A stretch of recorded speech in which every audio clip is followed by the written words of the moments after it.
الحمد لله رب العالمين، والصلاة والسلام على أشرف الأنبياء والمرسلين نبينا محمد وعلى آله وصحبه أجمعين. أما بعد، لكتاب مشكاة المصابيح شرح الله رب العزت بتوفيق سر روانه مسائل د منځه بیانېدو او بیا د منځه په مسایلو کې د شپې د منځه مسله بیانېده د تهجدو. نو پیغمبر صلی الله علیه وسلم به د مونځ څنګه کوو د دې بیان شوی و. بیا په دې منځه کې به څه وی څه نه وی، خاص اذکار د دې او خاص دعاګانې د هغې بیان هم شوی و. بیا مؤلف رحمه الله باب راوړی دی چې باب التحریض على قیام اللیل، د شپې د منځه په باره کې تیزي ورکول، د هغې فضیلت. همدغه باب کې موږ لګیو او اکثر حدیثونه مو ویلي وو، یو څو حدیثونه پاتې دي، دا به پوره کړو، بیا به دا بل باب شروع کوو انشاءالله.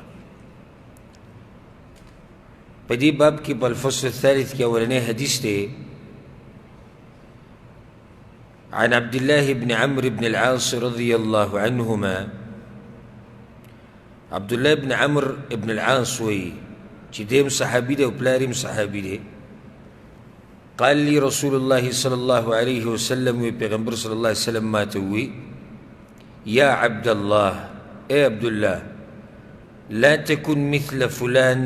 ځان د پلانی په شان مه کوه، د هغه په شان چل ونه کړي، د هغه فلاني په شان. هغه پلانی کې څه بیماري وه؟ كان يقوم من الليل فترك قيام الليل، د شپې مونځ به یې کوو اوس یې پرېښود دی د شپې مونځ. متفق علیه د حدیث په صحیح بخاري صحیح مسلم کې ډېر ناشنا حدیث دی. ګوره عبدالله د پلاني په شان کار مه کوه که نه، ولې پلاني کې څه بیماري وه؟ تهجد به یې کوله اوس یې پرېښودی دي. دلته یو څو مسلې. اولنۍ مسله، پیغمبر صلی الله علیه وسلم عبدالله بن عمرو ته دا نصیحت ولې کوي؟ یعنی بل صحابي ته دا خبرې ولې نه کوي چې ده ته یې کوي؟ جواب،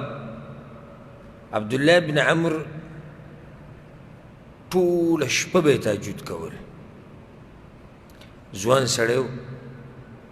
طاقت پکې و، ایماني جذبه یې ډېره وه، نو ټوله شپه به یې تهجد کول. نو پیغمبر صلی الله علیه وسلم ورته وایي چې ګوره ته ټوله شپه تهجد کې، یو ورځ به ستړی شي بس پرېږدي بلکل، لکه د پلاني په شان. پلانی ورته یاد کړو که نه، وایي هغه پلاني به ټوله شپه تهجد کول، اوس یې بلکل نه کوي. او دا حدیثونه به راشي را روان دي په دې بل باب کې چې کوم سړی سختي ډېره کوي نو دی پاتې راځي. لکه ټوله شپه تهجد خو به ته څه وخته پورې وکړې که نه، بیا به کمزوری شي، بدن به دې کمزوری شي. بل ته باندې یعنې نور حقوق دي د خلکو. ځکه حدیث کې راځي چې کله پیغمبر صلی الله علیه وسلم ته پته ولګېده چې دې ټوله شپه تهجد کوي او روزانه به روژنې وه، داسې ځوانانو دا وایي عبدالله بن عمرو به روزانه روژنې وه. نو پیغمبر صلی الله علیه وسلم ورته وایي عبدالله، وایي په تا باندې ګوره ستا د ښځې حق دی، ستا د بچو حق دی، ستا د بدن په تا باندې حق دی. نو ته داسې کار کوه چې په میاشت کې دا 3 ورځې روجې نیسه. هغه وایي یا رسول الله طاقت د دې نه هم زیات دی، 3 ورځې روجې په میاشت کې دا هغوی ته لږې ښکاري دي، او موږ کې چې څوک دا نیسي نو هغه اوچت سړی دی. پیغمبر صلی الله علیه وسلم ورته وایي که ته بیا هم وایې چې نه ډېرې نیسم، نو بیا د پیر او د جمعرات ته روجې نیسه، هفته کې 2 روجې نیسه. ویا رسول الله د دې نه هم زیات طاقت دی. پیغمبر صلی الله علیه وسلم ورته وایي که ته بیا ډېر هم زور لګې نو 1 ورځ روژه او 1 ورځ بوزه کوه. 1 ورځ روژه 1 ورځ بوزه، دې نه اخوا بل نشته. دا مسله موږ سره مخکې تېره شوې. نو عبدالله بن عمرو بیا ټول عمر دغه طریقه وه، 1 ورځ به روژه 1 ورځ به بوزه. او په آخري عمر کې چې بوډا شو نو دی ویلي وی ارمان چې د پیغمبر په هغه نصیحت مې عمل کړی، کمزوری شو که.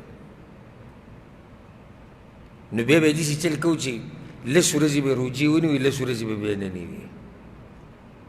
بیا به لس ورځې ونیوي، بیا به لس ورځې نه نیوي. دا طریقې وله به یې جوړه کړه، بدن کمزوری شي که او دا سوچي به داسې ځواني ده را چې زور دی دغه شان به وي. زور همیشه یو شان خو نه وي، همیشه ځواني خو نه وي، همیشه طاقت خو نه وي. نو دې ځکه ته هم پیغمبر صلی الله علیه وسلم نصیحت وکړي د پلاني په شان کار مه کوه. وګورئ ټوله شپه ولاړې او کمزوری به شي، بیا به بلکل پرېږدي. نو دلته بله مسله، پیغمبر صلی الله علیه وسلم دغه پلاني نوم وانغست چې دا پلانې څوک دی، د تاجور چې پرېښودي دي که نوم یې اغستی نه یې دی اغستی. دلته دوه فایدې، د چا عیب بیانول، یو سړي ته نصیحت کوي او د نصیحت په دوران کې د چا عیب بیانې چې ګوره هغه په شان کار مه کوه که نه، نو جایز دي. خو دویمه فایده ورسره دا دی چې نوم یې په پرده کې وساته. نوم ښکاره کول ته څه ضرورت دی؟ مقصد نصیحت کول دی که نه. لکه اوس تا ته ووایم دکان دی دی او تجارت دی دی او دوکې پکې ورکوې، او زه تا ته وایم ګوره دلته یو کس و هغه هم دا دوکې ورکولې او الله وله هغه تجارت ټول دړې وړې کو، مه کوه داسې. صحیح ده، کافي ده که نه. او زه ورته نه پلانې او د پلاني ملک و د هغه علاقې و د هغه ځای څه ضرورت دی؟ څومره چې مسلمان باندې پرده اچولی شي پرده بیا اچوه، الا بعض ځایونه داسې راځي چې نوم بیا ذکر کول جایز دي. لکه یو سړی قاضي مخې له کیس ویشي، چا پې ظلم کړی، هغه ظلم یادوي، هغه هغه یادوي، دې کې هېڅ خبره نشته. یا یو فاسق او فاجر انسان دی، ته غواړې چې د معاشرت په امن کې شي، دا خلک یې تباه کړو او خلکو ته ووایي چې ګوره پلانې بدکار دی، ځان ته لرې ساتئ، دغه نصیحت دی. که ته یې نوم وانلې نو بیا هلته هغه نصیحت نه پوره کېږي. خیال هم دی که نه؟ لکه اوس تا ته ووایم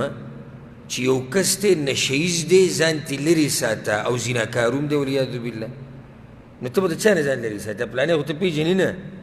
نو زه تا ته وایم چې هغه پلانې ښه سړی نه دی. خو چې کله نصیحت بغیر د پلاني د نوم اغستو نه پوره کېږي نو بیا نوم مه اخله. لکه څنګه چې دلته پیغمبر صلی الله علیه وسلم نوم وانغست، دا د پیغمبر صلی الله علیه وسلم طریقه وه، څوک به ټارګېټ کوو نو ډایرکټ. کله به یې داسې وي په منبر باندې ما بالو اقوام یفعلون کذا وکذا، دا بعض خلک وایي څه قیسه ده چې دا چلونه کوي، بعض خلک بعض به ناست خو نوم به یې وانغست، بس هغو ته پته ولګي چې یاره ما یادوي. چا کې چې څه بیماري وي هغه ته پته ولګي چې دی ما یادوي. نو دا یو عالم تذکره کوله چې توحید بیان یې چېرته کوي یو ځای کې کلي کې یو علاقه کې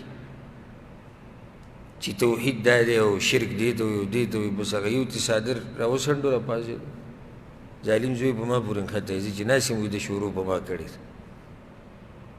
کسان وایي تا پورې نه ده نښتی، خو دا بیماریانې په تا کې شتي. لکه اوس زه لږ هم نصیحت کوم چې دروغ مه وایه، او انشاءالله من کې به دروغجن نه وي، خاصې مثال در کوم. او یو دروغجن ناست هغه وایي چې ګوره دته چا ویلي چې زه دروغ وګورم. نو موږ هغه نه یادوو، خو عامه خبره وکړه، خو تا کې دا بیماري شتي نو د ځان نه یې لرې کړه، دا مطلب دی. او په پرده کې پاتې شو، په پرده کې هم پاتې شوې، نصیحت درته وشو. دا د نصیحت یو ښه طریقه ده. پلاني وایي د شپې تهجد پرېښود، نو ولې د شپې تهجد پرېښوده حرام دي؟ نه دي حرام. که سړی تهجد ونه کړي ګناهګاري نه. حتی عذر د لاسې چې پرېږدي هغه بلکل سپین باز دی، بیمار دی، ستړی دی، کمزوری دی، بل څه وجه سفر یې کړی و، خو هغه سړی صحیح دی چې ګناه پکې نشته، خو موږ یې ملامته کوو چې کوم سړي دا همیشه طریقه جوړه کړې ده چې بغیر عذر نه، څه عذر هم نشته او د شپې تهجد نه کوي، نو دې سړي سره د دین قدر نشته. دومره لوی فضیلت یو سړی د شپې د مانځه واوري او دومره ډېر حدیثونه واوري او دی بیا هم د شپې لمونځ نه کوي، خو ملامته دی که نه. د هغې نه بعد حدیث ته وعن عثمان بن ابي العاص رضي الله عنه، عثمان بن ابي العاص وایي وی ما د پیغمبر صلی الله علیه وسلم نه دا خبره اورېدلې ده کان لداود علیه السلام من اللیل ساعه داود علیه السلام به د شپې په یو وخت کې راپاڅېدو دا خبره ساتي پیغمبر صلی الله علیه وسلم د داود علیه السلام تذکره ډېرو ځایونو کې کړې ده وجه دا دی چې داود علیه السلام ډېر زیات عبادت به د الله کو نو ځکه د هغه مثال پیغمبر صلی الله علیه وسلم ډېر ذکر کوي او د هغه خبره وی داود علیه السلام به د شپې په یو وخت کې راپاڅېدو یوقظ فیها اهله خپل کور والا به یې راپاڅول منزله خپل بچي به یې راپاڅول او دا به وي یا اهل داود ای د داود خاندانه ای د داود بچو ای د داود کور والو قوموا فصلوا پاسئ منځونه وکئ فإن هذه ساعة يستجيب الله عز وجل فيها الدعاء دا هغه وخت دی چې الله پکې دعاګانې قبلوي مخکې موږ سره حدیث تېر شو شپې په آخرنۍ حصه کې څه کېږي الله د دنیا اسمان ته راکوزېږي ایو حدیث موږ سره تېر شو هغه صحابي تپوس وکړو یا رسول الله ای الدعاء اسمع کومه دعا ډېره ښه قبلېږي پیغمبر صلی الله علیه وسلم ورته جوف الليل الاخر د شپې په آخرنۍ برخه کې چې کومه دعا وشي دا الله ډېره قبلوي وی پاسئ دې ټیم کې الله دعاګانې قبلوي الا لساحر او عشار یو د جادوګر دعا پکې نه قبلېږي دویم عشار ټکس په ظلم سره ټکس اخیستونکي دعا پکې نه قبلېږي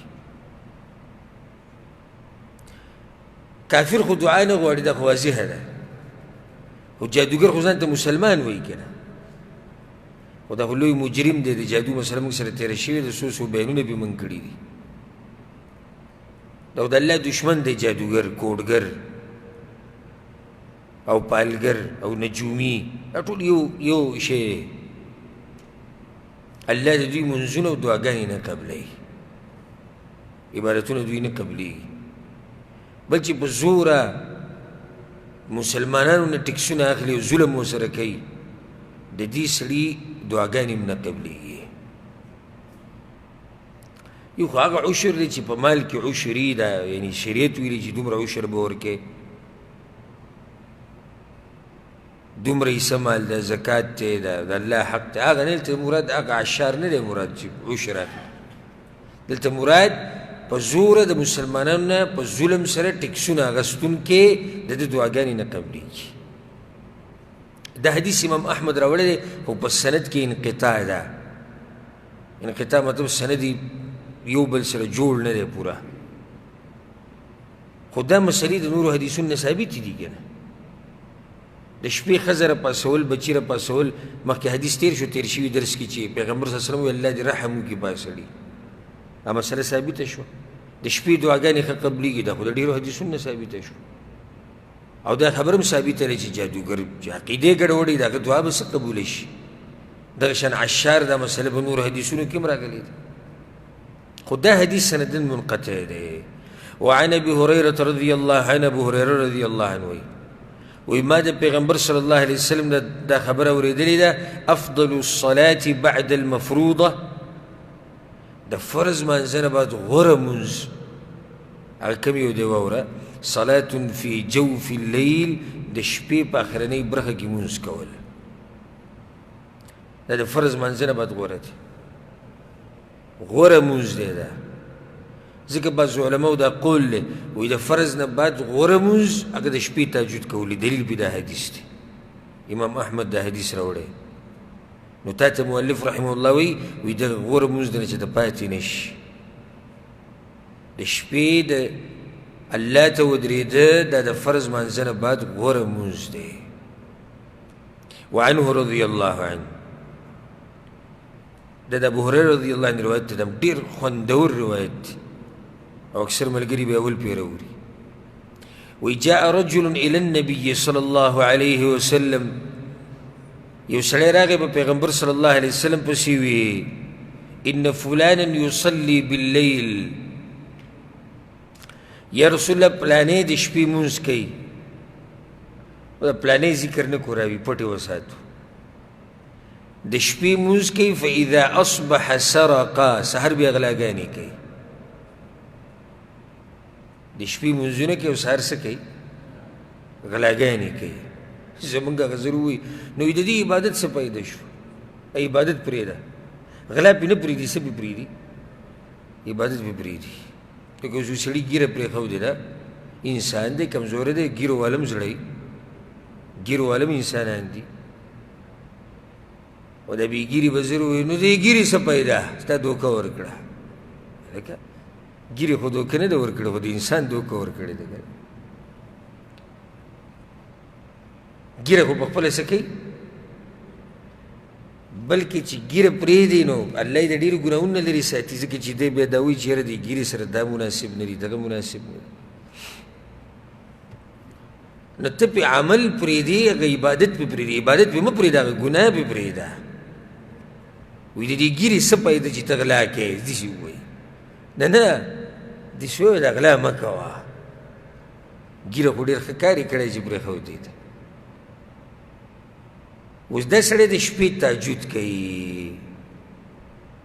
چې هغه موږ کې ډېر نشي کولی او سهار له څه کوي غلاګانې کوي اوس دا صحابي د پیغمبر صلی الله علیه وسلم نه علاج غواړي چې یعنې ده سره څه وکړو یا د ده انجام به څه چې د شپې تهجد یې کوي او سهار بیا د غلاګانې کوي پیغمبر صلی الله علیه وسلم ورته وویل انه سینهاه ما تقول د مونځ به د غلاګانو نه یوه ورځ منع کړي دا ونه چې مونځ دې پرېږدي دا مونځ به یوه ورځ د څه نه منع کړي غلاګانو نه به منع کړي رواه احمد والبیهقي دا روایت امام احمد امام بیهقي راوړه څومره خوندور روایت دی اصل کې مؤلف دې دا مسله ثابتوي چې څوک د شپې مونځ کوي الله یې د ګناهونو نه ساتي او دا واضح خبره ده اوس زه درته ووایم دومره واضحه لکه څنګه چې د ورځې دا رڼا او د نور او سپومۍ دا واضح کم سړی چې د شپې مونځ کوي الله یې د ګناهونو نه بچ کوي دا تجربه هم ده ته یو شپه تهجد وکړه او یو شپه دې نه کړي هغه ورځ رایاده کړه او دا ورځ ځان ته رایاده کړه دا کوم شپه چې دې تهجد کړي دا ورځ به دې الله نیکو اعمالو ته ډېر مخه کوي او د بدو اعمالو نه به دې ساتي او کله چې تهجد ونه کړي نو بیا په ګناهونو کې به هم واقع کېږي دا خبره خو الله عام منځه باره کې هم کړې ده ان الصلاة تنهى عن الفحشاء والمنکر مونځ منع کوي انسان د بدو کارونو نه بعض راشي نو زه خو یې منع نه کړم نو دا مو یو سوال دی زه خو چې وایي پنځه وخته مونځ جومات کې کومه او دې مونځونو زه د ګناه نه منع نه کړم والله وایي دا مونځ انسان د ګناه نه منع کوي نو جواب بیا دا دی چې الله خبره خو یقیني ده د الله په خبره کې شک شتي نشتي نو بیا دا سړی ولې د ګناه نه بند نه شو او مونځ کوي جواب مونځ یې هغه مونځ نه دی که مونځ چې انسان د ګناه نه منع کوي ته راشي څلور ټونګې دلته ووایه بیا ما د ګناه نه منع کوي ستا په منځ کې خشوع نشتي عجزي نشتي په سنت پکې په صحیح طریقې سره نه د پیغمبر په طریقه نه دی ارکان پوره نه دي واجبات پوره نه دي اطمینان نشتي سکون نشتي دعاګانې نشتي جړاګانې نشتي او بیا یو سړی تپوس وکړي چې ما خو د ګناه نه منع کوي نو جواب دا دی چې د ګناه نه ته منع کوي خو هغه مونځ تا د ګناه نه منع کوي که مونځ چې الله غواړي او ته هغه شان مونځ نه دی کړی څنګه چې الله غواړي دا یو فایده ځان سره یاده کړي اکثر دا خلک تپوس کوي چې الله خو وایي چې مونځ انسان د ګناه نه منع کوي او زه مونځونه هم کوم او ګناهونه هم کوم نو بیا د هغې دغه جواب دی نو فایده د شپې د مانځه څه شوه دې حدیث کې چې کوم سړی د شپې مونځ کوي نو صحیح الله یې د ګناهونو نه بچ ساتي دا سړی غلا کوي پیغمبر صلی الله علیه وسلم یې پرېږده دا تهجد به یې ورځ د غلا نه منع کړي نو کوم سړی چې د الله بندګي کوي الله یې نه ضایع کوي یو ورځ به الله دې غلطو کارونو نه راواړوي او سبحان الله کوم سړي کې چې انابت یې کنه انابت د زړه په ګوټ کې د الله سره محبت وي او ډېر دینداره نه وي خو د زړه په ګوټ کې د الله سره محبت وي د الله د دین سره محبت وي دا سړی الله دې دین ته راړی او کیدای شي وخت پکې ولګي خو راوړي به دین ته رب العالمین مهربانه بادشاه دی چې کله الله وګوري چې دې سړي په زړه کې محبت شتي د دې دین سره خو دا دی چې هغه محبت لږ پټ شوی دی په دین مین دی یو ورځ الله هدایت ورکړي غوټو غوټو بېدینو ته الله هدایت ورکړی موږ سره کسان رابطې کوي که نه بعضو داسې ما ته ویلي دي انګریزانو ملکونو کې اوسېږي دغه شان الفاظ وي د ځمکې په دې مخ داسې ګناه نشته چې ما نه یې کړي او اوس څنګه اوس مې الله د توبه ویستې ده اوس مې الله د توبه ویستې ده او د پیغمبر صلی الله علیه وسلم په طریقه ژوند تېرو نو الله یو انسان له هدایت ورکوي خو چې هغه انسان کې څه صلاحیت وي څه نه څه خو به کېږي که نه او د الله د دین سره دې طبیعت نه لګي او د مونځ سره دې طبیعت نه لګي او د عباداتو سره دې طبیعت نه لګي څنګه دې سړي ته به هدایت میلاو شي الا ما شاء الله د هغې نه بعد حدیث راوړی دی د ابو سعید او ابو هریره رضی الله عنهما یې دواړو نه دا روایت دی دواړه وایي چې پیغمبر صلی الله علیه وسلم دا خبره کړې ده اذا ایقظ الرجل اهله من الليل کله چې یو سړی د شپې راپاسي او خپل کور والا راپاسي مانځله فصلیا او صلى رکعتین جميعا او دواړه مونځو کې دوه رکعته ښځې راولګېده خاوند راپاسي خاوند راولګېده ښځه یې راپاڅوله کتبا فی الذاکرین والذاکرات دې دوه رکعتو داسې به الله د دوی نوم ولیکي په هغه خلکو کې چې الله لره ډېر یادونکي دي چې به دوه رکعتو داسې امام ابو داود امام ابن ماجه دا حدیث راوړی دې نه بله مسله هم ثابته شوه چې کم سے کم تهجد څو دي دوه رکعت اوس یو سړی دوه رکعته نشي کولی نو موږ څه ووایو بار بار ما دا خبره وکړه تهجد په دې مسلو کې چې نشي کولی بلکل نشي کولی دوه خو کوه که نه دوه رکعته کوو نو چې یو سړی په زور سره د سحر لمونځو کې او هغې ته ځان راورسوي نو دی به تهجد د شپې څه وکړي نو دې ځای کې دا فضیلت چې په دوه رکعتو سره الله ته په هغه خلکو کې شماري چې کوم الله ډېر یادوي نو دا به ډېره بدبختي چې موږ بیا د دوه رکعت هم نه کوو وعن ابن عباس رضی الله عنهما عبدالله بن عباس روایت دی قال رسول الله صلی الله علیه وسلم پیغمبر صلی الله علیه وسلم دا خبره کړې اشراف امتی حملة القرآن زما په امت کې عزتمن خلک هغه دي چې قرآن ورته یادي په هغې عمل کوي په هغې باندې پوهوي دا زما د امت عزتمن خلک دي دلته عزتمن دا نه دی ویلی چې مال ورسره ډېري او جیداد یې ډېري نه درکوه دوی د عزت څه وخته پورې او عزت هم خلک د دې مال د لاسه کوي دا مال ته درکوي او بیا یې څوک عزت کوي قصه ختمه شو جی خان صاحب دی او ملک صاحب دی او داسې دی او دغه دی او دا دی او دا دی زه په خپل یو کس پېژنم هلته کلي کې جیداد یې و او ډېر دبدبه یې و او خلکو به وایي ملک صاحب او خان صاحب او فلانې صاحب او هغه صاحب او داسې صاحب بیا الله غریب کو امتحان پرې راغی اوس دلته سعودي عرب کې مزدوري کوي څوک یې سلام له مخواله نه شي څوک یې په دې کې شماري هم نه کلیوال دا وایي هم نه چې دا زمونږ کلیوال دی خو د دین د لاسې چې کوم عزت میلاویږي نو دا پاتې کېدونکی عزت دی څوک دې ته نه ګوري چې دی مالدار دی او که غریب دی سپین دی که تور دی عربی دی که عجمی دی زمونږ کلیوال دی که پردی دی بدرنګه دی که ښایسته دی زورور دی که کمزور دی دې ته څوک نه ګوري چې دین د سره و الله به دله ناشنا عزت درکړي اوس د ډاکټرانو هم خلک عزت کوي که نه کوي که نه کوي د ډاکټر صاحب عزت دقې پورې چې د کمرې ته ورشي او دوایي ولولېږي اکثر چې بار ته راوځي بیا پسې خبرې کوي که نه کوي مړه دی په څه پوهې ته وایي ته دې ته وګوره او ډاکټرۍ ته وګوره صرف مقصد دی دا ډاکټر صاحب سبا له په لار روان وي څوک پې سلام هم نه اچوي دغه شان د انجینیر عزت شو دغه شان د بل او د بل غرض مې دا و چې د دنیوي عزتونه د دنیا د لاسه چې کوم عزتونه وي دا ټینګېږي نه ډېر او دین د لاسه چې کوم عزت میلاو شي نو د سړی په خاورو کې پروت وي خلک یې دغه قبر هم عزت کوي سړی مړ پروت وي او خلک یې دغه بچو عزت کوي هلکه ولې د دومره خیال یې ساتي دا خو د پلاني شیخ صاحب زوی دی که نه هلکه هغه مړ دی هغه د خاورو د ډیري لاندې پروت دی پناه دی خو دی سره دا محبت چې دی د دین د لاسه دی نو د بچو هم قدر کوي د کور هم قدر کوي دا هغه عزتونه چې الله یې دین د لاسه ورکوي الله یې موږ ته نصیب کړي نو په دې امت کې عزتمن خلک څوک دي قرآن والا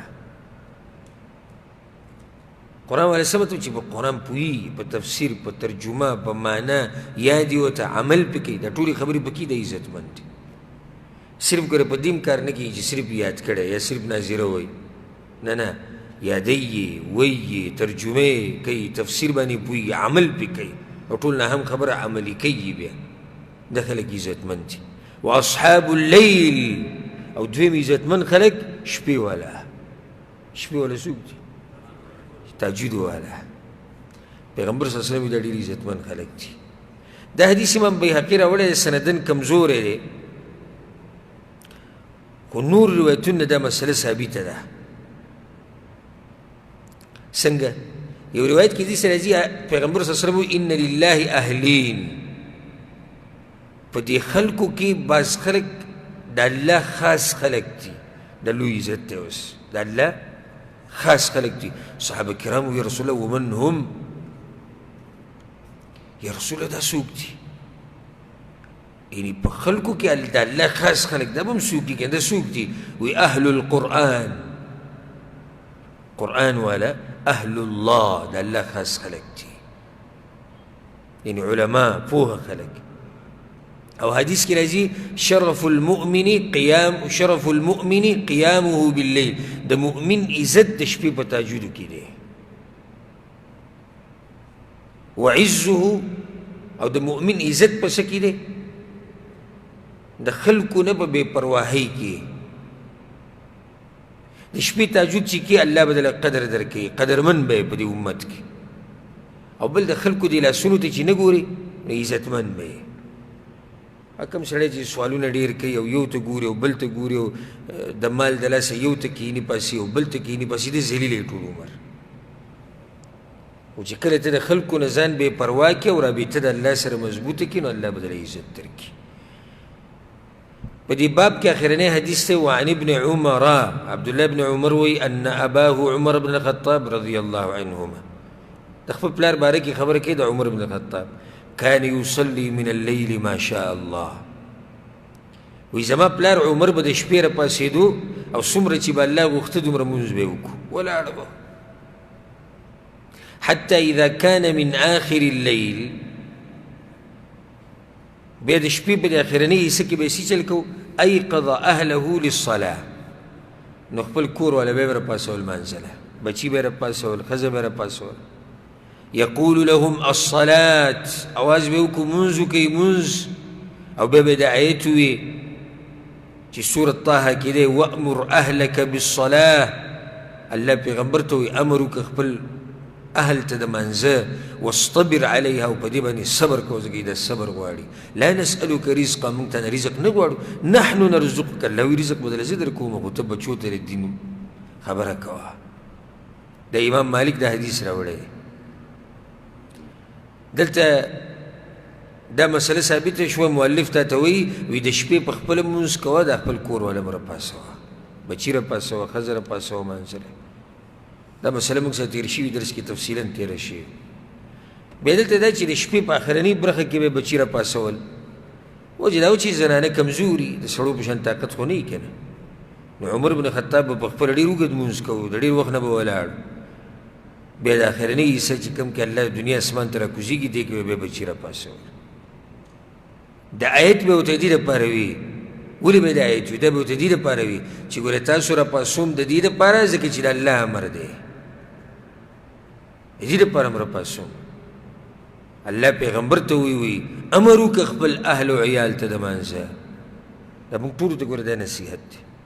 واصطبر علیها او په دې باندې صبر وکړه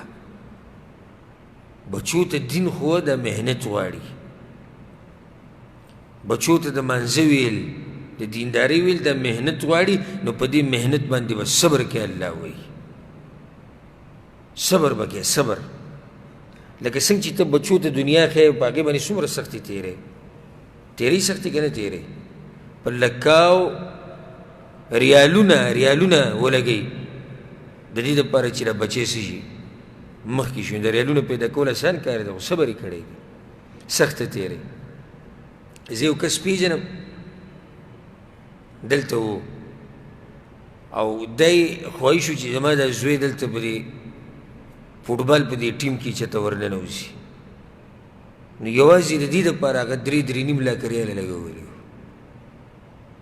3.5 لاکه ریاله هغه کار ونه شو صرف دې دپاره چې دا بچی په ټیم کې ولګي او د ده به یو نوم وي شهرت به وي پیسې به هم را روانې او هر څه به راځي او خلک به وایي چې دا جي د پلاني کلاړي پلار دی اوس دې کې څه عزت دی چې پلاني کلاړي پلار دی چې د تورې دین کې وایلي چې خدمت یې کړی د امت وي داسې وایي د پلاني پلار دی بیا هم اوچته خبره ده خبره مې دې پورې وکړه چې یو سړی د بچي د دنیا دپاره دومره غم کوي نو د دین دپاره غم پکار دی او په هغې باندې به صبر کوي دا صبر غواړي محنت غواړي د هغې نه بعد باب راوړی دی باب القصد فی العمل معنی دا چې په عمل کې به درمیان روی کې ډېر مناسب ذکر دا باب راوړی دی څنګه یو سړی مناسب مخکې مسلې د څه بیان شوې تاجود وکړه اوس وایي درمیان روی کوه نه به د حد نه زیاتېږي نه به کمیږي یو سړی چې دي د هغې سره څه مناسبت دی مناسبت دا دی تا ته دا وایي چې د شپې تاجود دې دومره فضیلت واورېدو نو پرېږدی ما او دویمه دا داسې نه چې ته فضیلت یې واورېد او ګرم شو ټوله شپه یې کوې او بیا یې پرېږدې نو دا مه کوه کوې خو په دومره اندازه یې وکړه چې څومره ستا طاقت یې وسي درمیان روی دی ته وایي مې بلکل پرېږده دومره اوچت عمل ته څنګه پرېږدې او مه وله دومره زور ورکوه چې بیا هغه عبدالله بن عمر ته چې پیغمبر صلی الله علیه وسلم ووایي هغه پلاني په شان مه کېږه تهجد به یې کوله اوس یې پرېښودي دي داسې ته ډېر زور ورکړي زموږ د ملګرو کې دا مشکل ډېر دی لکه چې ته په درس کې دغه بیان کې فضایل الصدقات د صدقاتو فضیلت چې څوک د الله په لار کې پیسې ورکړي دا سم ګرم جوش کې راشي ډایرکټ چې جومات نه وځي بس دلته یو سړي له که غریب یې مخې له ورغی 200 ډالر وله ورکړي او بس بیا دروازه بند ده بیا ختم لکه صدقاتو هغه فضایل هغه په ټیم وایي زه پوه شوی نه یم ګرم شوی دی که بعضو ته چې ته دغه بیان کړي تهجد و فضیلت نو دې دومره ګرم شي چې لاړ شي په دغه شپه 4 ګنټې ولاړي الله ته بل اوس قصه 2 منټو له راولي وایي 2 رکعاتو باندې هم کېږي وایي بل ورځ ورو بس بیا قصه ختمه شوه دلته تا ته مؤلف دا وایي چې دا چلونه مه کوه دومره جذبه کې هم راځي چې سبا له بیا کولی نه شي او دومره هم ځان بې پروا کومه چې دومره فضایل دي واورېدو او بیا یې هم نه کوې ځکه دا باب یې راوړ ډېر مناسب باب یې راوړ عمل کوه درمیانه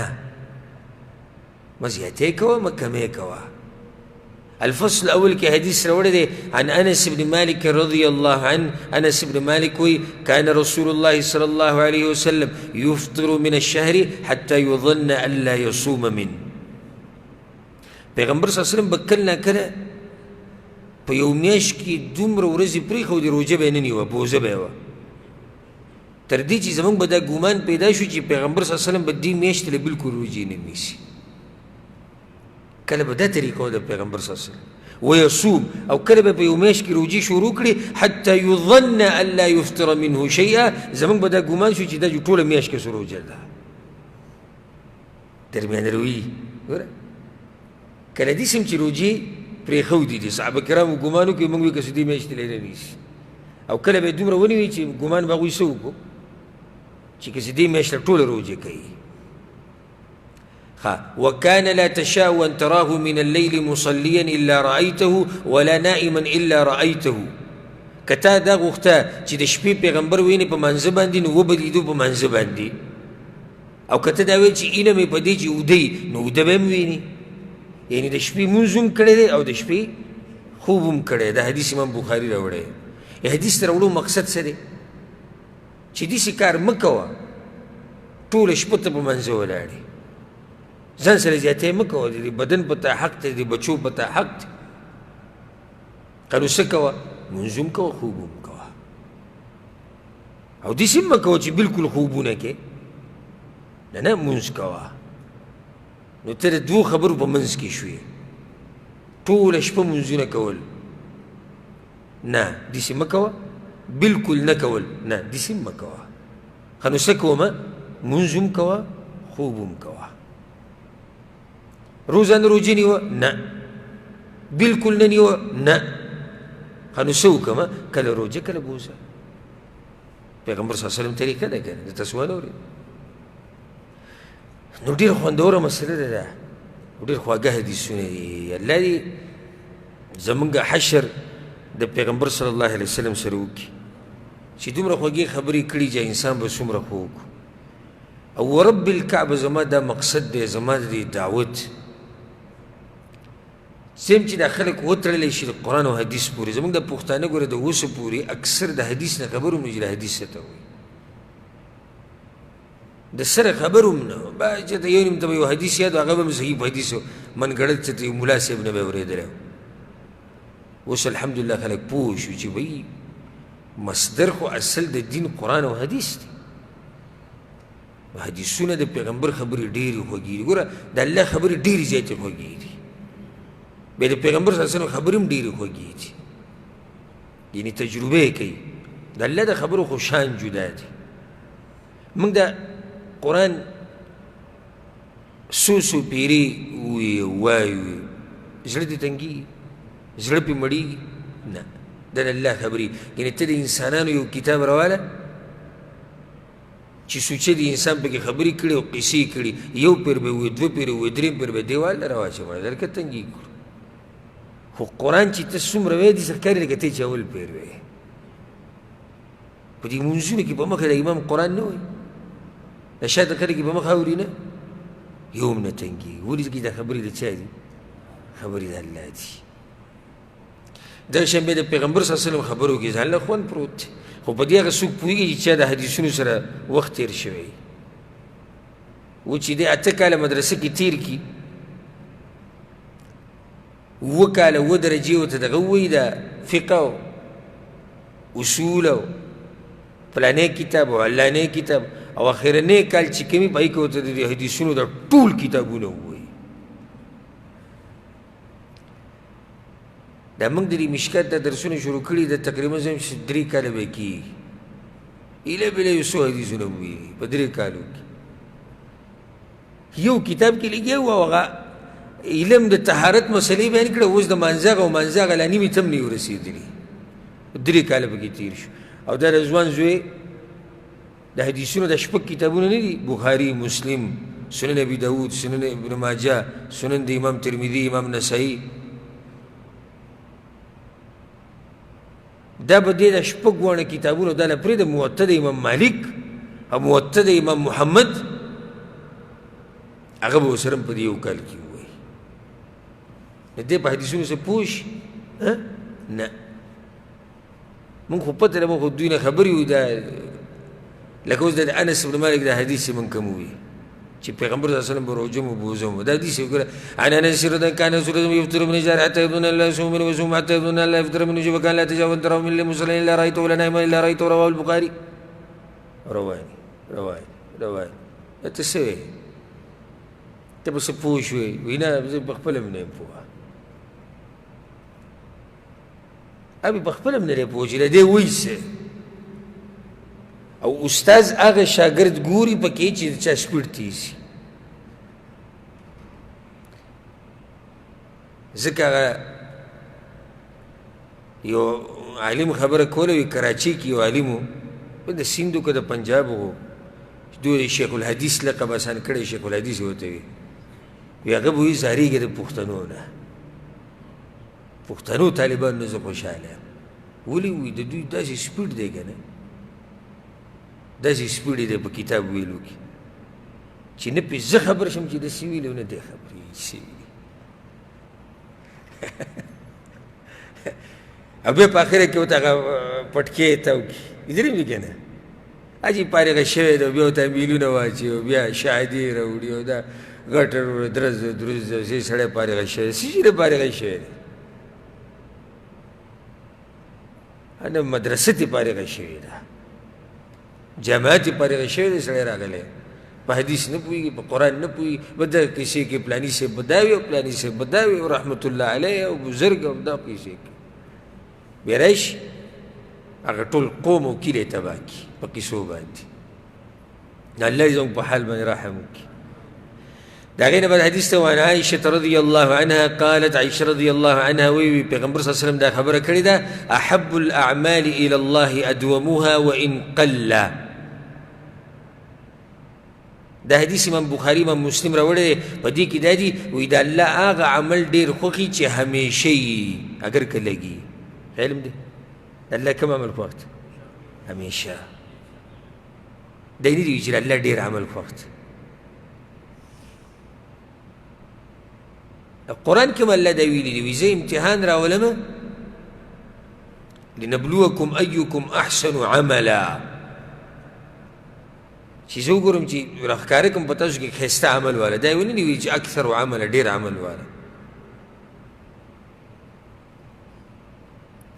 چې دا اعمال ښایسته راښکاره شي. دا نه چې ډېر دي، الله ډېرو ته نه ګوري، الله دې ته ګوري چې عمل څنګه دی، او بل الله دې ته ګوري چې څه وخته پورې کوي. نو کم سړی چې همیشه عمل کوي دی غوره دی اگر که لږ عمل کوي. یو سړی وایي چې ولې غوره دی؟ دا سړی ولې غوره دی؟ د هغه یو نه هغه ډېر چې کوي او لږ یې کوي، کله نه کله کوي. وجه دا ده دا کم سړی چې یو سړی د شپې تهجد کوي او څو رکعته کوي؟ څلور یا دوه، خواره شپې کوي. یو سړی را ګرم شي په میاشت کې داسې یو 20 رکعته وکړي د شپې. ولې هغه لږ وله د ده نه غوره دی؟ وجه دا دی چې د هغه رابطه د الله سره روانه ده په مخه، او د څه وخت کې رابطې له زور ورکړو بیا ختمه کړه. نو د الله هغه سړی خوښ دی چې څوک رابطه قایمه ساتي. د هغې نه بعد حدیث دی وعنها رضی الله عنها، دا هم د عایشه رضی الله عنها روایت دی. پیغمبر صلی الله علیه وسلم وایي خذوا من الاعمال ما تطيقون. اعمال دومره کوئ څومره چې ستاسو وسي، عبادت دومره کوئ څومره چې ستاسو وسي. ناشنا خبره کړې ده، فإن الله لا يمل حتى تملوا. الله ګوره په ثواب ورکولو نه تنګېږي، خو تاسو په دې عبادتونو تنګ شئ. متفق علیه حدیث دی، صحیح بخاري صحیح مسلم. که ته دا وایې چې زه ډېر عبادتونه کوم، ټوله شپه به تهجد کوم چې الله ثواب راکړي، نو الله په ثواب درکولو ګوره ستړی کېږي نه، خو ته به ستړی شي. الله خو نه ستړی کېږي. نو ځکه دومره کوه چې ځان ته نقصان مه رسوه. بل دې کې دا معنی هم درنه پرته ده چې د الله دا بندګي خو د مرګه پورې ده، نو بندګي خو نه ختمېږي، خو ته به ذهن خراب کړې. نو دومره یې کوه څومره چې دې وسي. اوس یو سړی د شپې تهجد کوي، د تهجد دا خبره څه کاله پورې ده که میاشت پورې ده؟ 2-3 کاله پورې ده، دا خو د مرګه پورې ده. تهجد دا خبره څه پورې ده؟ د مرګه پورې ده. نو دومره کوه چې بیا خو ورسې مرګه پورې که نه، زیاتې مه کوه. دا حدیث امام بخاري امام مسلم راوړی. خدایي بعد حدیث دی وعن انس رضی الله عنه، انس ابن مالک وایي پیغمبر صلی الله علیه وسلم دا خبره کړې ده لیصلي احدکم نشاطه واذا فطر فليقعد. متفق علیه. دا حدیث بخاري مسلم کې دی. تاسو کې یو سړی هغه وخت کې لمونځ کوي چې تر و تازه وي، خوشحاله وي، او چې کله سستي پکې راشي نو لږ دې کښېني. په ناسته باندې لمونځ کېږي نفلي، نفلي مونځ بغیر ضرورت هم په ناسته کېږي. هر چې فرضي دی نو دا بغیر ضرورته په ناسته نه کېږي.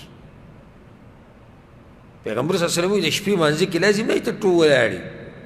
کمې پورې ته ودرېدی شي تر و تازه ودرېږه چې نشي ودرېدی بیا څه شه کښېنه چې کله برابر شي بیا پاسه یوه معنی دې کې دنه دام ده چې لکه دمه وکړه لکه یو سړی دی شپږ رکاتې وکړو اته وکړو ښه اوږده رکاتونه یې ستړی شو پیغمبر صلی الله علیه وسلم کښېنه لکه دمه وکړه چې کله بیا برابر شوې بدن دې تازه شو راپاسه بیا نور وکړه دې نه دا مسله ثابته شو درمیانه روي زیاتی مه کوه د هغې نه بعد حدیث ته وعن عائشة رضی الله عنها د عائشة رضی الله عنها روایت دی پیغمبر صلی الله علیه وسلم اذا نعس احدکم وهو یصلي فلیرقد چې یو سړی په منځه ولاړ او خوب وله ورشي یو سړی اوس د شپې په تهجد ولاړ او څه وله ورغی خوب جټکې ووالې پیغمبر صلی الله علیه وسلم وایي څه دې ملي حتی یذهب عنه النوم چې دا خوب ته لاړ شي څه دې ملي خوب ته لاړ شي فإن أحدكم إذا صلى وهو ناعس تاسو که چرته په دې حال کې مونځ کوئ چې خوب دله درځي او په منځه ولاړې لا يدري هېڅ پته به راته ونه لګي لعله يستغفر فيسب نفسه یو سړی به ولاړي چې زه خو جي د ځان دپاره بخانه غواړم او ځان ته به خیرې کوي پیغمبر صلی الله علیه وسلم کې دې ځان ته خیرې وکړي چې د خوب د لاسه نه پوهېږي متفق علیه حدیث دی دا په صحیح بخاري صحیح مسلم کې دی یعنې داسې مه کوه چې ته اوس ولاړې او خوب درغلی دی او درغلی دی او نه جي زه تهجد کوم او نه جي زه تهجد کوم نه چې خوب درغی سمله لږ چې دا خوب درنه څه شي ختم شي نو بل دی چې په منځه به پوه شي په منځه به پوه شي چې زه څه کومه څه نه کومه کله انسان د شپې تهجد ته ولاړي او خوب وله ورځي او نه زور یې لګولی چې نه دا زموږ تقوا ده مونږ پکې خوب نه کوو نو بیا دغه منځه خون هم نه یې که نه داسې نه ده دغه منځه خون بیا نه یې د هغې نه بعد حدیث دی د ابوهریره رضی الله عنه وایي پیغمبر صلی الله علیه وسلم دا خبره کړې ده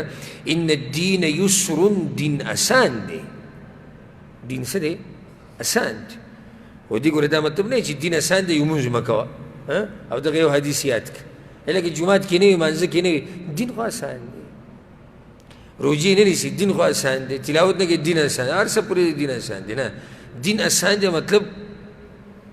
که په دین باندې په هغه طریقه روان شي په کومه طریقه چې الله ښولی د الله پیغمبر ښولی نو اسان دی ولن یشاد الدین احد الا غلبه او چا چې په دین کې سختي کړې ده نو دین پې زورور شوی دی پیغمبر صلی الله علیه وسلم د دې څه معنی لږ ساعت مخکې ما ووایي که نه باید کوم سړی چې سختي کوي دی پاتې راځي لکه اوس یو سړی ټوله شپه تهجد کوي نو ټول عمر به وکړي پاتې به راشي دین پې زورور شو یو سړی روزانه روجې نیسي په مخه به یې ونیسي یو سړی وایي چې زه روزانه قرآن ختمومه ختم به یې کړي روزانه نه دا دین به پې زورور شي نو سختي مه کوئ پیغمبر صلی الله علیه وسلم وایي ځکه یې وایي فسددوا وقاربوا وابشروا درمیانه روی اختیار کوئ د طاقت مطابق عمل کوئ وابشروا او خوشحاله شئ خوشحاله شئ ګورې تاسو که لږ عمل هم کوئ او په مخ یې کوئ الله به درله ډېر اجر درکوي اوس کیدای شي یو سړی خفه شي چېرې زه خو ټوله شپه منځونه کوم او دی مې منع کوي زه اجر غواړم پیغمبر وایي وابشرو خوشحاله شه که عمل دې لږ ومي خو چې همیشه یې الله درله ښه ښایسته اجر درکوي دا خفګان خبره نه ده واستعینوا بالغدوة والروحة وشیء من الدلجة پیغمبر صلی الله علیه وسلم وایي او مرسته غواړئ په عبادت کولو سره په دې درې وختونو کې سحر ماښام سبا بیګا وشیء من الدلجة او د شپې په سیسه کې دا اوچت وختونه دي امام بخاري دا حدیث راوړی لږ لږ اعمال کوه سحر کې کوه ماښام کې کوه د شپې کوه نو چې لږ لږ کې او د وس مطابق یې کې نو دې وختونو کې به وکړي تقسیم به یې کیدای شي په اصل کې غدوه او روحه او دلجه څه ته وایي غدوه دې ته وایي مسافر چې کله په سحر وختي ټیم کې سفر کوي او روحه مسافر چې د ماښام وخت کې سفر کوي او دلجه د شپې سفر کوي او دا درې ونه وختونه د مسافر دپاره ډېر اوچت وختونه دي په دې درې وختونو کې ډېر ښه سفر کېږي سهار دا وختي ټایم نه په دې کې ښکلی سفر کېږي ماښام کې او د شپې هم سفر ډېر مزېدار وي نو دلته یو فایده پیغمبر صلی الله علیه وسلم دې ځای کې زمونږ تشبیه د مسافر سره ورکړه وایي دا مسافر خپل منزل ته روان دی که نه لکه ورته دې ځای نه وتې مکې ته ځي سهار وخت کې دې سفر وکړي ډېر مزیدار سفر دی ماښام ټایم کې د شپې نو دغه شان زمونږ ټولو سفر د الله طرف ته روان دی موږ ټول مسافر یو که نه یو نو ځکه پیغمبر صلی الله علیه وسلم وایي چې ته خو الله ته هسې مسافرې روان یې د الله طرف ته روان یې عبادت دومره کوه چې کولی شي ځان مه خرابوه نو سحر کې کوه ماښام کې کوه د شپې په یو حصه کې مونځ کوه اذکار شو نفلي مونځ شو سهار کې نفلي مونځ نور راختو پرونه نور راختو نه بعد تلاوتونه شو ماښام یې کوه د شپې په یو حصه کې کوه تقسیم یې که په ځان باندې بوج مه راوله دا حدیث امام بخاري راوړی د هغې نه بعد حدیث دی وعن عمر رضی الله عنه وی قال رسول الله صلی الله علیه وسلم پیغمبر صلی الله علیه وسلم دا خبره کړې ده من نام عن حزبه او عن شیء من څوک چې د خپل ورد نه او د خپلې وظیفې نه ویده شي فقرأه فيما بين صلاة الفجر وصلاة الظهر كتب له كأنما قرأه من الليل او بیا دې د خپله وظیفه پوره کړي د سحر د مانځه نه د ماسپښین په منځ کې ماسپښین د مانځه منځ کې ده دپاره به الله داسې اجر ولیکي لکه ده چې د شپې دا کار کړی امام مسلم دا حدیث راوړی وظیفې نه څه مراد دی د شپې تهجد یا د شپې قرآن ویل یو سړی دی د هغه خپل ورد دی د شپې هغه 4 رکعته تهجد کوي یا شپږ کوي یا لس کوي خو دا د هغه طریقه ده یو ورځ ویده پاتې شو انسان دی کمزوری د الله دې رحم ته وګوره چې په تا د اجر ضایع نه شي بیا دې قضا راوګرځوله د دې خپلې وظیفې او ورد د سحر د منځه او د ماسپښین د منځه په منځ کې نو الله به دله دغه شان اجر درکړي لکه د شپې چې دې کړي دي حدیث کې راځي که نه عایشه رضی الله عنها وایي پیغمبر صلی الله علیه وسلم به چې کله بیمارو یا د خپل د دې ورد نه به څه عذر د لاسه پاتې شو نو سحر له به بیا 12 رکعته وکړو قضا به یې راګرځوله نو الله رحیم او کریم باچا دی تا نه ستا وظیفه ورد پاتې شو د شپې الله دله بیا هماغه اجر درکوي چې د ورځې قضا راوګرځوي دا حدیث امام مسلم رحمه الله راوړی نو د دې نه دا مسله ثابته شوه چې ستا چې کوم ورد او وظیفه ده هغه مه پرېږده د قرآن تلاوت کې ذکر او اذکار دې نه قضا شو هغه هم راوګرځوه لکه اوس د سحر د اذکار دي د سحر د اذکارو خپل وخت کم یو دی سحر چې راوخیږي یعنی سحر چې مؤذن اذان کوي دې ځینې شروع شو او د نور د راختو پورې دا د سحر د اذکارو ویلو وخت دی خو یو سړي نه پاتې شو وروسته راوګرځوه د ماښام د اذکارو وخت د مازدیګر د منځه نه بعد شروع کېږي او نور ډوبېدو پورې دا وخت دی غوره که یو سړي نه پاتې شو وروسته د شپې راوګرځوه خو خپل ورد او خپله کومه وظیفه چې ته ځان پې عادت کړې ده هغه مه پرېږده په دې باندې به اکتفا وکړو دې باب کې یو څو حدیثونه پاتې شو دا به هم پوره کړو انشاءالله پر روان درس کې او بیا ډېر اهمه مسلې شروع کېږي باب الوتر د وتر د منځه مسایل د هغې وضاحت به هم کوو الله دې موږ پوه کړي په قرآن او حدیث باندې او الله سبحانه وتعالی دې موږ له توفیق راکړي د شپې د مونځ کولو هذا والله أعلم وصلى الله وسلم على نبينا محمد وعلى آله وصحبه أجمعين